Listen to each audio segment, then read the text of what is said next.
wabarakatuh. Perkenalkan, saya Rani Mahadika Bumanti dari kelas 5B.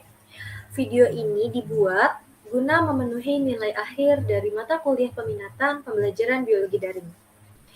Nah, tanpa berlama-lama lagi, jadi di video kali ini saya akan menjelaskan dan mempresentasikan tentang LMS yang saya gunakan dan RPP beserta perangkatnya.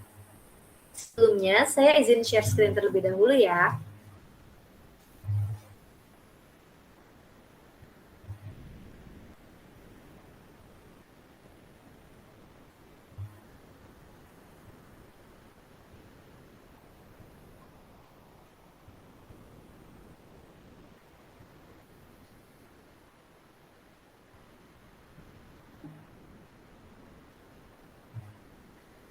Baiklah, jadi LMS yang saya gunakan ini namanya Thinkific.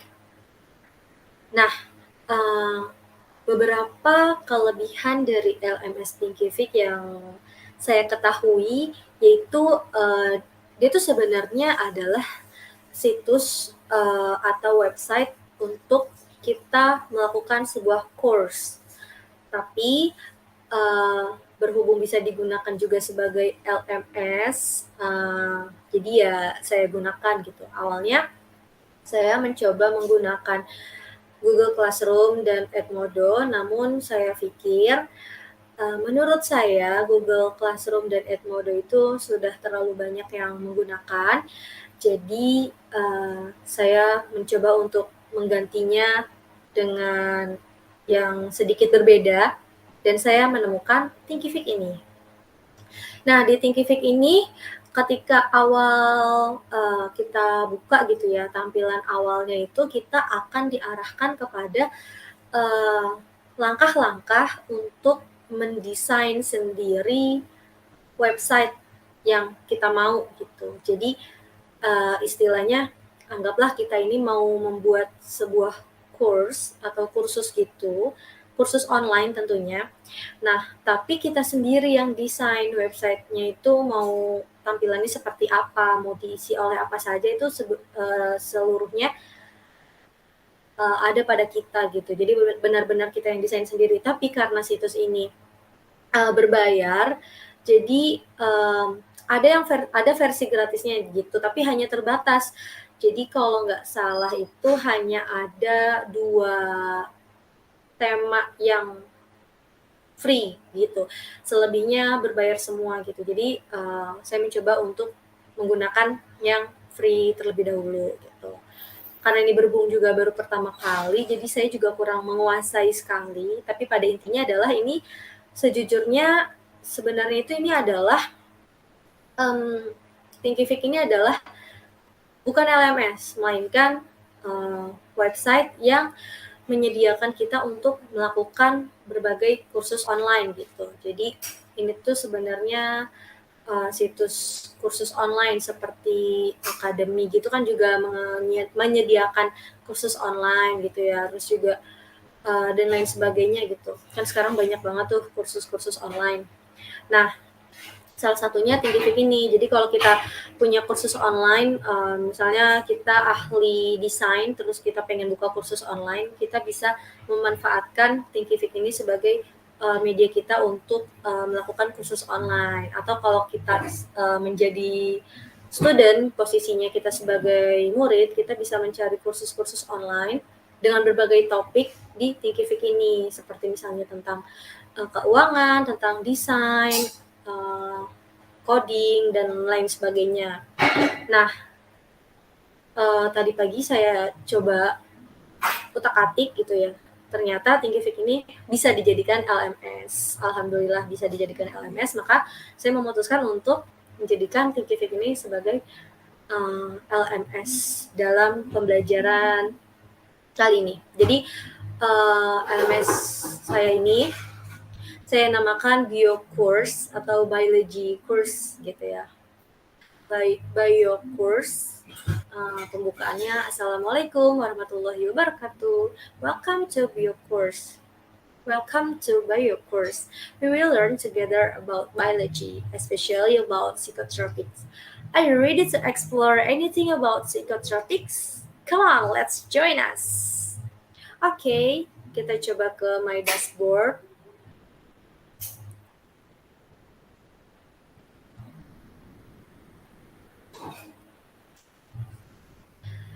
Nah, kita sama-sama bisa lihat di sini ada welcome back Rani gitu ya. Misalnya nama sayanya gitu. Kemudian my course. Nah, kenapa ini masih 0%? Karena memang bio course ini belum selesai banget gitu loh, belum sampai tuntas banget di desainnya, karena di bagian akhir-akhirnya itu harus berbayar gitu, dan di akhirnya itu memang paling terakhir banget itu adalah siswa-siswanya itu loh, atau murid-muridnya itu join bergabung ke dalam kursus ini. Tapi karena ini hanya untuk apa ya, ibaratnya ini hanya belajar gitu, hanya untuk tugas, jadi saya pikir tidak perlu ada siswanya juga gitu. Karena ini sebenarnya tempat untuk kita kursus online, bisa sebagai kita yang mengadakan kursus online, bisa juga sebagai posisinya kita yang mencari kursus online gitu. Oke, start course. Jadi saya mencoba untuk sedikit berinovasi.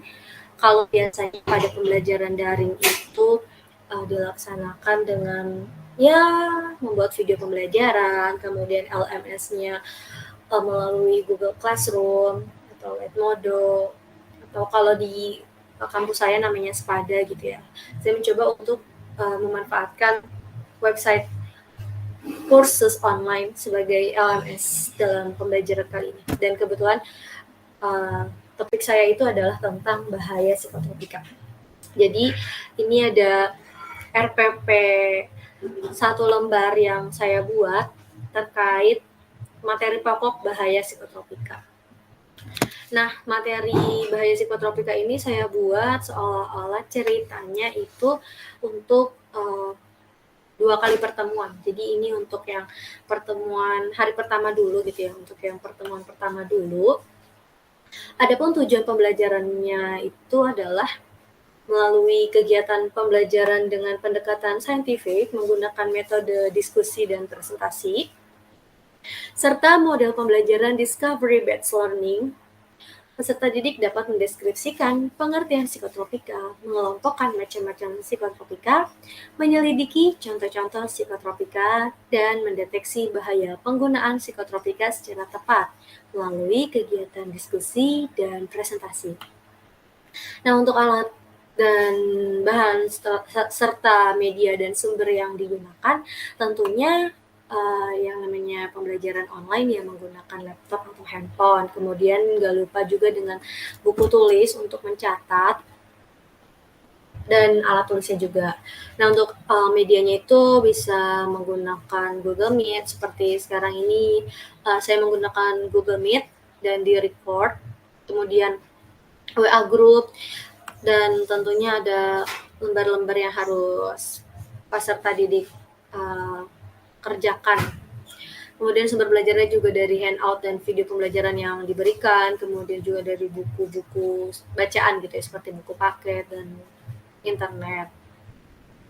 Nah, ini ada bagian pendahuluan, kemudian juga ada bagian kegiatan inti, di mana di dalam kegiatan inti ini ada sintaks dari model pembelajarannya, karena model pembelajaran yang menggunakan discovery based learning, jadi sintaksnya itu terdiri dari stimulation atau pemberian rangsangan gitu ya, problem statement gitu ya, atau identifikasi masalah, kemudian ada pengumpulan data atau data collection, kemudian dilanjut dengan data processing atau pengolahan data, kemudian verification atau pembuktian, dan ditutup dengan generalization atau menarik kesimpulan. Setelah itu ada penutup. Nah, untuk penilaian pada pertemuan pertama ini juga ada penilaian kognitif dan penilaian afektif, di mana penilaian kognitif ini nantinya peserta instruksikan untuk mengisi lembar kerja kelompok atau LKK dan dipresentasikan secara per kelompok. Kemudian untuk penilaian afektifnya itu berupa kerjasama tim, kemudian juga komunikasi dalam mempresentasikan materi, keaktifan peserta didik dan lain sebagainya. Nah, kemudian setelah RPP ada video pembelajaran yang di-upload di sini juga untuk bisa dipelajari oleh peserta didik.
Ya, jadi psikotropika itu adalah suatu zat atau obat, baik alamiah maupun sintetis, dan bukan narkotika, yang dapat memberikan pengaruh terhadap kerja sistem syaraf pusat dan dapat menyebabkan perubahan khas pada aktivitas mental dan perilaku.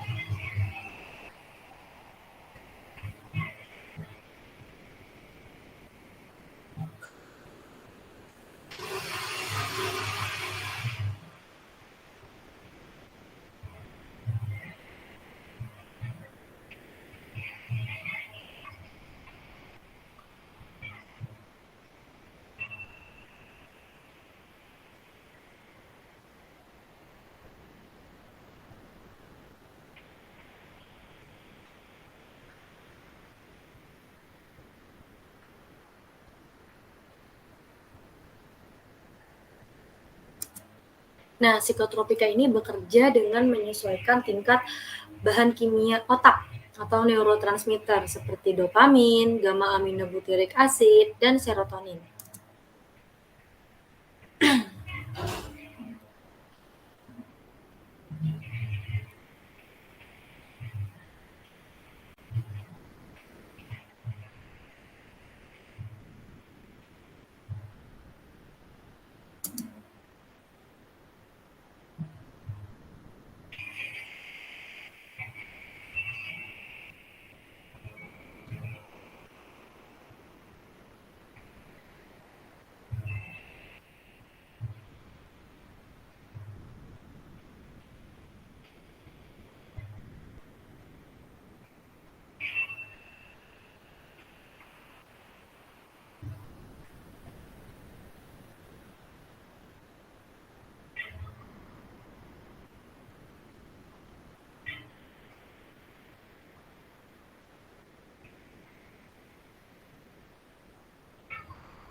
Oke, itu tadi penjelasan terkait psikotropika. Jadi melalui video pembelajaran kita belajar tentang apa itu psikotropika, kemudian golongan-golongan psikotropika itu ternyata ada golongan 1, golongan 2, golongan 3, dan golongan 4. Kemudian tadi juga selain dibagi golongan-golongannya, psikotropika juga dibagi berdasarkan dampak yang ditimbulkannya tadi ya, ada depresan, stimulan, depresan, dan halusinogen. Nah, selanjutnya selain sumber belajar dari video pembelajaran juga ada dari handout. Jadi ini ada handout yang saya buat masih terkait psikotropika.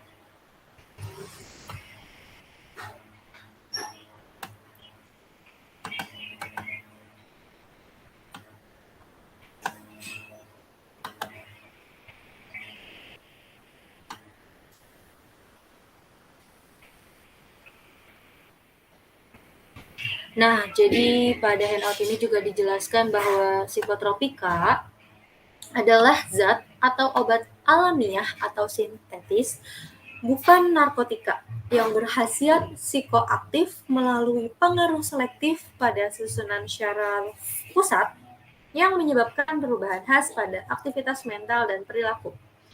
Nah, berdasarkan pasal 2 ayat 2 Undang-Undang Republik Indonesia nomor 5 tahun 1997 tentang psikotropika, maka psikotropika digolongkan menjadi 4 golongan. Psikotropika golongan 1 yaitu psikotropika yang hanya digunakan untuk tujuan ilmu pengetahuan dan tidak digunakan dalam terapi serta memiliki potensi kuat mengakibatkan sindrom ketergantungan.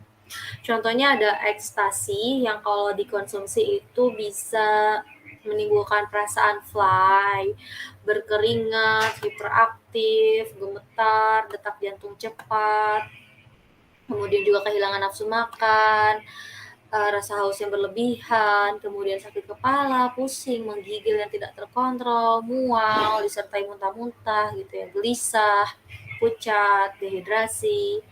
Kemudian jangka panjangnya juga bisa mengakibatkan gangguan liver, gangguan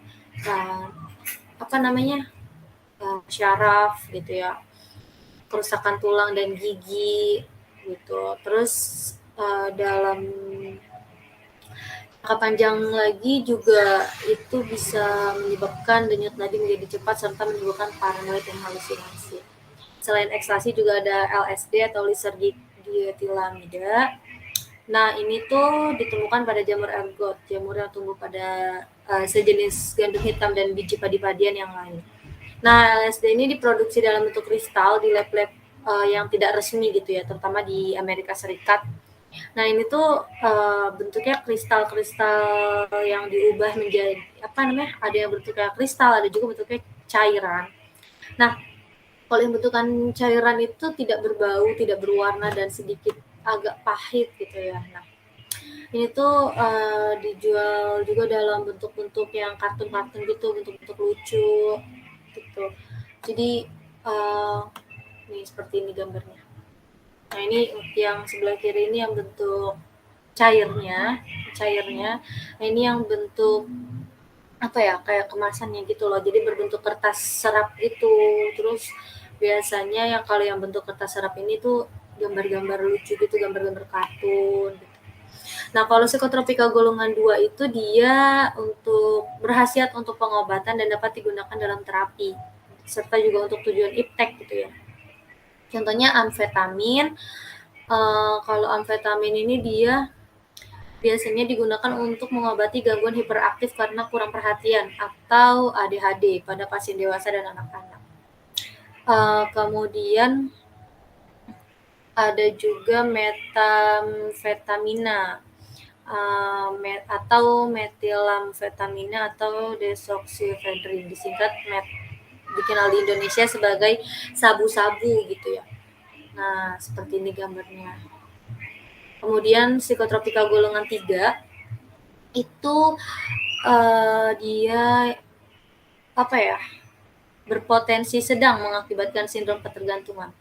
Contohnya ada amobarbital, kemudian Amobarbital ini obat turunan dari barbiturate dan umumnya itu digunakan untuk mengatasi kecemasan, insomnia, dan induksi penenang preanestesi.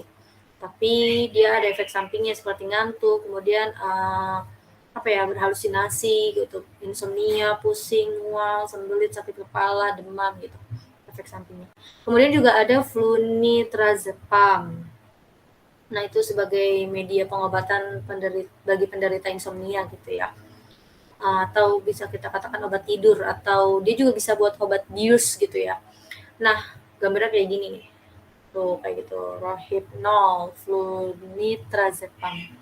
Kemudian yang terakhir ada psikotropika golongan 4. Itu banyak ditemukan di apotik. Nah, ini tuh termasuk ke dalam golongan yang bermanfaat untuk pengobatan dan sangat luas digunakan dalam terapi atau juga untuk tujuan iptek, serta mempunyai potensi ringan mengakibatkan ketergantungan.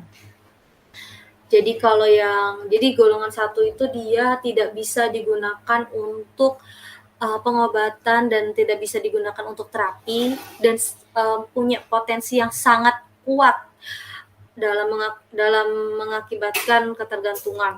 Kalau yang psikotropika golongan 2 itu dia punya potensi yang sedikit kuat, kemudian golongan 3 yang punya potensi yang sedang, dan golongan 4 punya potensi yang ringan mengakibatkan ketergantungan. Jadi golongan 1 itu justru yang potensi ketergantungannya itu sangat kuat, golongan 2 justru sedikit kuat, golongan 3 sedang, dan golongan 4 itu ringan mengakibatkan ketergantungan. Tapi tetap saja tidak boleh dikonsumsi. Kalaupun mengonsumsi psikotropika seperti yang dikatakan di dalam video pembelajaran sebelumnya yang tadi ditayangkan ya, bahwa harus sesuai dengan resep dokter dan tidak boleh asal-asalan, karena memang nanti kalau kita tanpa resep dokter itu jatuhnya kita melakukan penyalahgunaan terhadap psikotropika, karena memang dia sangat berkaitan dengan neurotransmitter tadi gitu ya. Psikotropika ini kan bekerja dengan neurotransmitter dan berkaitan dengan bagian syaraf gitu dan bagian otak manusia, sehingga sebegitu pentingnya kita harus mengonsumsinya sesuai dengan anjuran dokter, atau kalau memang tidak perlu banget, tidak perlu lah mengonsumsi psikotropika ini gitu ya. Kalau memang tidak sangat diperlukan, dirasa tidak diperlukan, ya tidak perlu dikonsumsi gitu. Karena lebih baik mencegah daripada mengobati gitu. Kita harus menghindari. Kalau yang golongan 4 ini contohnya ada Sanas. Jadi ini tuh obat anti kecemasan gitu, anti depresi gitu, karena mengandung antidepresan gitu. Kemudian juga dia tujuannya tuh menghambat reaksi neurologis yang berbahaya di dalam otak gitu. Jadi orang yang mengonsumsi Sanas ini dia menjadi lebih tenang dan mudah ngantuk gitu. Paling efek sampingnya pusing, penurunan ingatan, kejang-kejang, alergi gitu, hingga perubahan suasana hati. Kemudian selain Sanas juga ada Valium. Nah, Valium ini nama lain dari diazepam. Jadi ini tuh jenis obat benzodiazepin dan dia mempengaruhi sistem saraf otak. Hampir semua psikotropika itu pasti mempengaruhi sistem syaraf otak dan memberikan efek menenangkan gitu. Nah, konsumsi Valium ini memang disarankan tidak lebih dari 4 minggu. Tapi kalau berlebihan bisa mengakibatkan kecanduan, gangguan organ dalam, kebingungan, halusinasi, bahkan muncul keinginan untuk bunuh diri. Wow, seram sekali. Nah, selanjutnya untuk dampaknya sendiri, kalau dampak jasmani itu ada kerusakan sistem syaraf, kerusakan otak, kemudian kerusakan organ tubuh bagian dalam seperti jantung, paru-paru, pembuluh darah, kemudian penurunan fungsi sistem reproduksi, gagal ginjal, terus juga berpotensi tertular HIV, AIDS. Kemudian untuk dampak rohani atau kejiwaannya itu dia bisa intoksitasi atau keracunan, mabuk, dependensi atau ketergantungan, dan sakau. Ya. Nah, terus untuk dampak sosialnya itu ya banyaknya tindakan kriminalitas yang terjadi gitu. Karena kan kalau mengonsumsi psikotropika secara berlebihan gitu ya, seperti halnya kita mengonsumsi narkoba gitu. Jadi kayak di luar kontrol gitu. Jadi kayak tubuh kita tuh jadi di luar kontrol. Jadi ya akhirnya banyaklah tindakan-tindakan kriminalitas, kecelakaan gitu. Apalagi kalau misalkan itu dikonsumsi sembari menyetir kendaraan gitu, itu sangat berbahaya gitu. Makanya dilarang mengonsumsi psikotropika secara berlebihan, secara sembarangan. Dan kalau bisa tidak perlu mengonsumsi psikotropika, tapi kalau memang perlu harus mengonsumsi ya harus sesuai dengan resep dokter. Sekali lagi harus sesuai dengan resep dokter. Kemudian juga penanggulangan penyalahgunaan psikotropika itu bisa dengan cara preventif atau pencegahan, kemudian kuratif pengobatan, rehabilitatif atau rehabilitasi, dan represif atau penindakan gitu ya. Nah, kemudian, itu tadi video pembelajaran dan handout yang sesuai dengan sumber belajar yang dikatakan di RPP, bahwa pada pertemuan pertama itu akan diberikan video pembelajaran dan handout sebagai bahan belajar peserta didik. Setelah itu, peserta didik mengerjakan LKPD secara berkelompok. Karena satu kelas terdiri dari 40 siswa, maka Ibu mau ceritanya itu satu kelas ya 40 siswa itu dibagi menjadi 8 kelompok. 8 kelompok berarti satu kelompoknya 5 orang. Jadi nanti 4 kelompok presentasi LKPD dan 4 kelompoknya lagi yang tidak kebagian presentasi LKPD mempresentasikan poster. Nanti di akhir pembelajaran akan Ibu jelaskan terkait poster. Jadi LKPD ini ada soal-soal yang harus dijawab ya oleh kalian secara berkelompok dan tidak boleh mencontek antar kelompok. Jadi cuma 4 soal ya, cuma 4 soal dikerjakan secara berkelompok. Kan satu kelompoknya ini 5 orang ya, satu kelompoknya 5 orang. Boleh satu orang mengerjakan satu soal, satu orang satu soal, satu orang satu soal, satu orang satu soal, satu orang satu soal, kan udah tuh pas 4 soal 4 orang. Satu orangnya lagi ngapain Bu? Satu orangnya lagi boleh jadi moderator gitu ya. Moderator dalam ketika mempresentasikan LKPD-nya gitu. LKK atau LKPD sama aja ya. LKK itu lembar kerja kelompok, LKPD itu lembar kerja peserta didik, sama aja gitu. Nah, setelah itu udah deh, pertemuan pertama selesai. Nah, kalau untuk yang pertemuan keduanya itu ini ada RPP.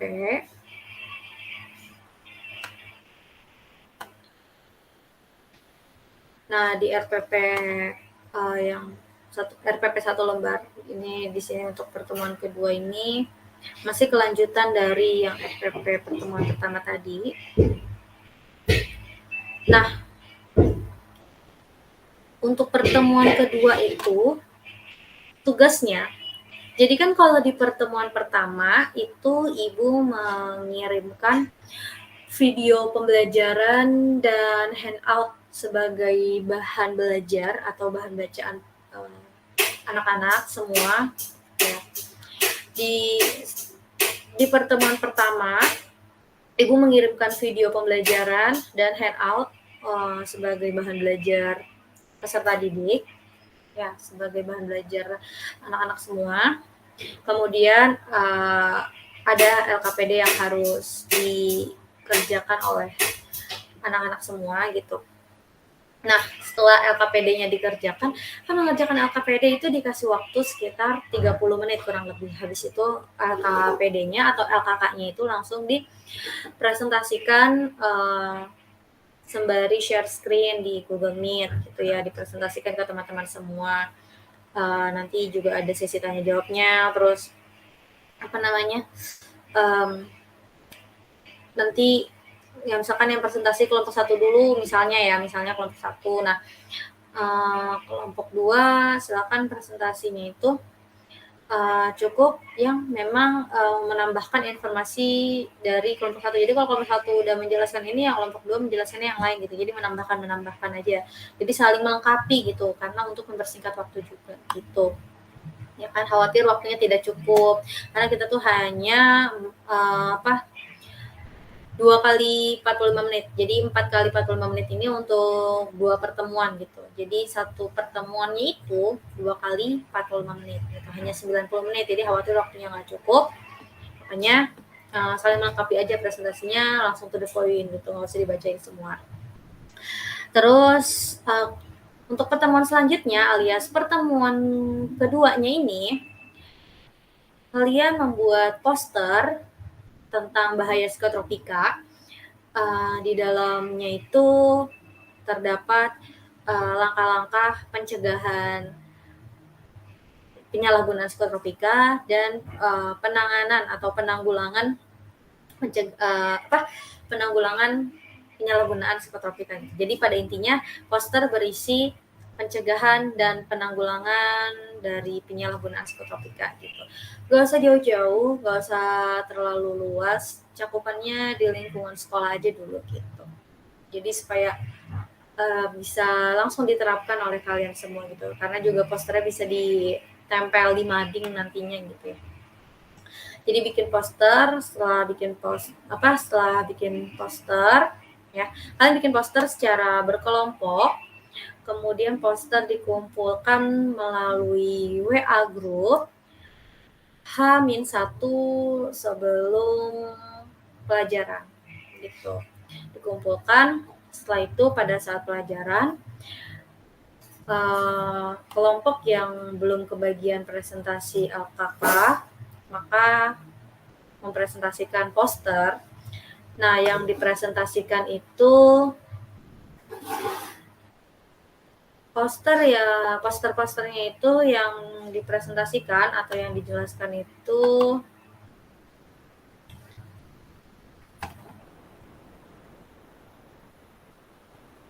ada teknik pembuatannya gitu ya. Jadi pembuatan posternya dijelaskan gitu.